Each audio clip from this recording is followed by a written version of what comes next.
Good evening, my fellow Americans. We're facing an inflection point in history. One of those moments where the decisions we make today are going to determine the future for decades to come. That's what I'd like to talk with you about tonight. Early this morning I returned from Israel. They tell me I'm the first American president to travel there during the war. I met with the Prime Minister and members of his cabinet. And most movingly, I met with Israelis who had personally lived through horrific horror of the attack by Hamas on the 7th of October. More than 1,300 people slaughtered in Israel, including at least 32 American citizens. Scores of innocents, from infants to the elderly grandparents, Israelis, Americans taken hostage. As I told the families of Americans being held captive by Hamas, we're pursuing every avenue to bring their loved ones home.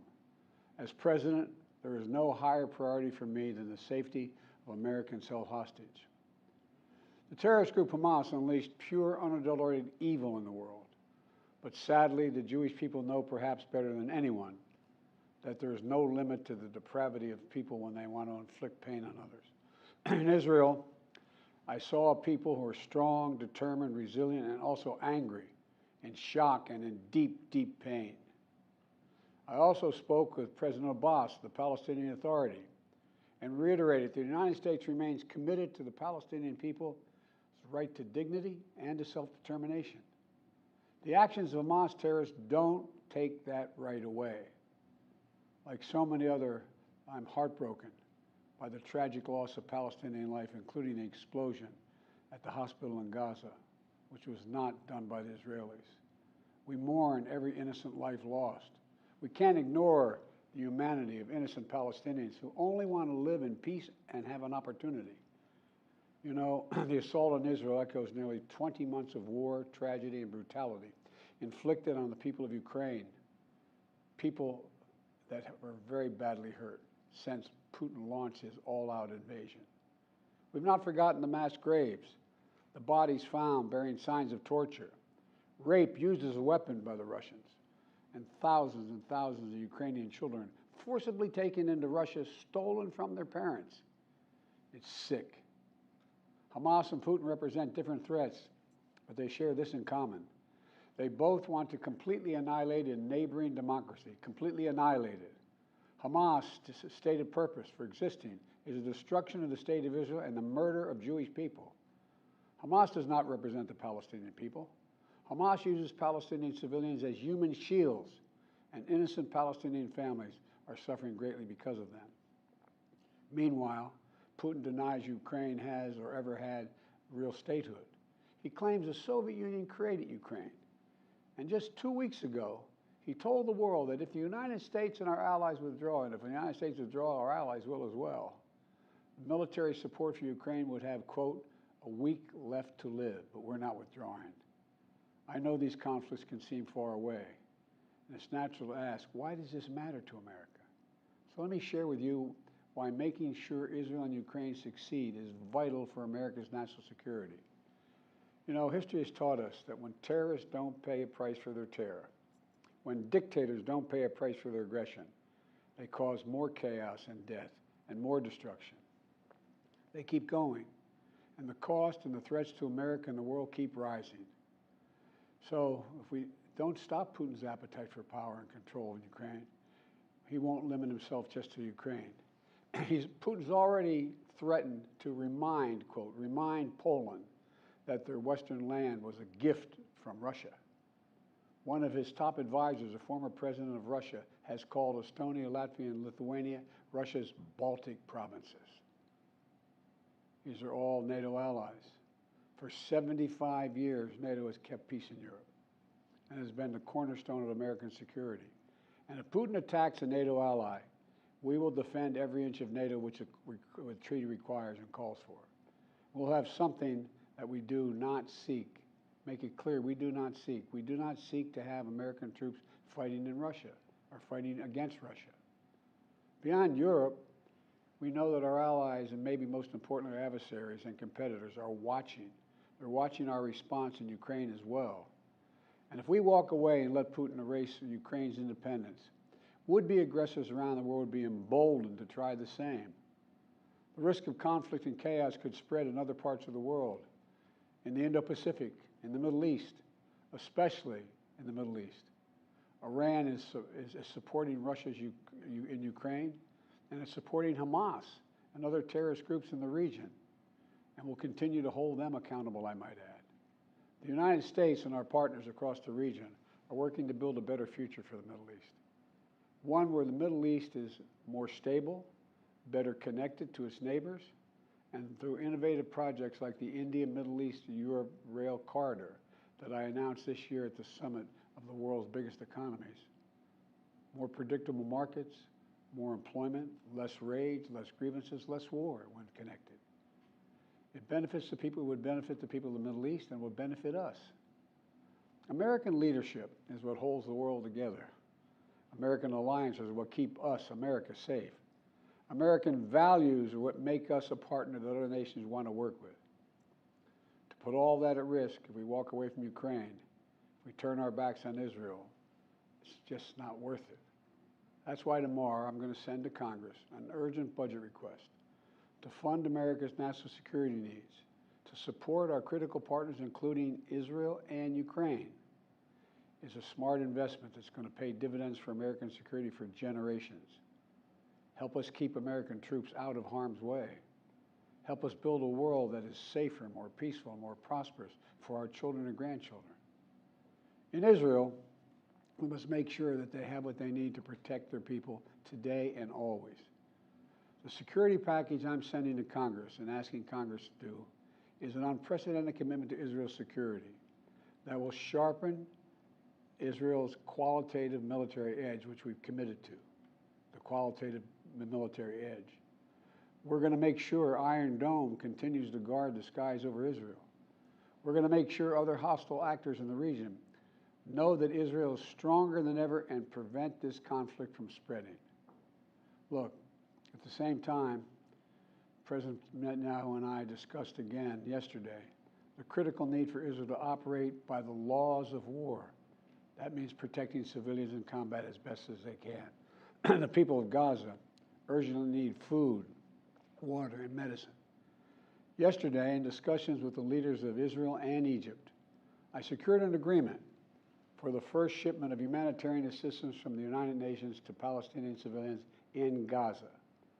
If Hamas does not divert or steal these shipments, we're going to provide an opening for sustained delivery of life-saving humanitarian assistance for the Palestinians. As I said in Israel, as hard as it is, we cannot give up on peace. We cannot give up on a two-state solution.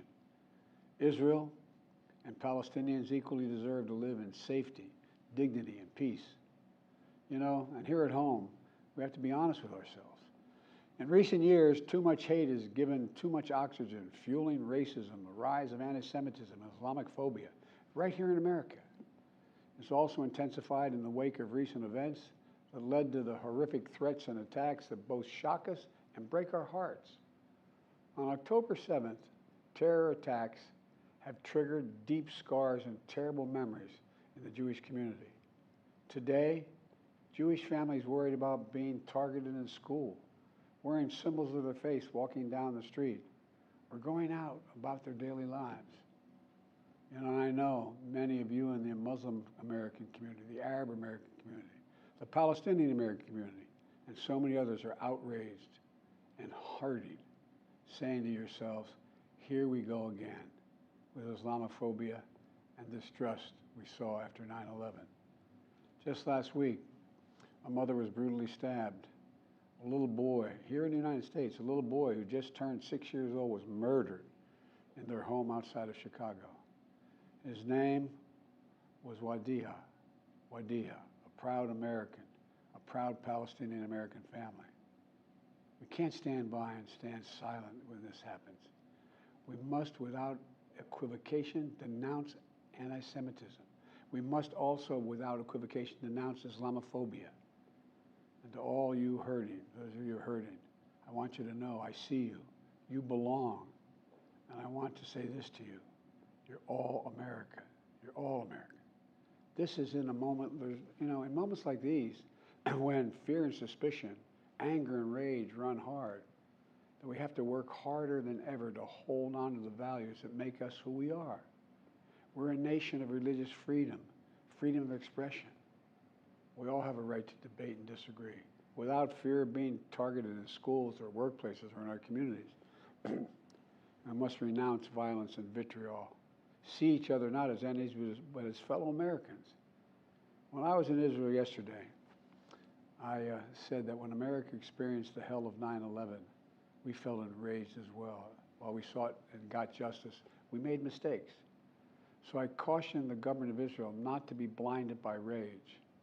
And here in America, let us not forget who we are.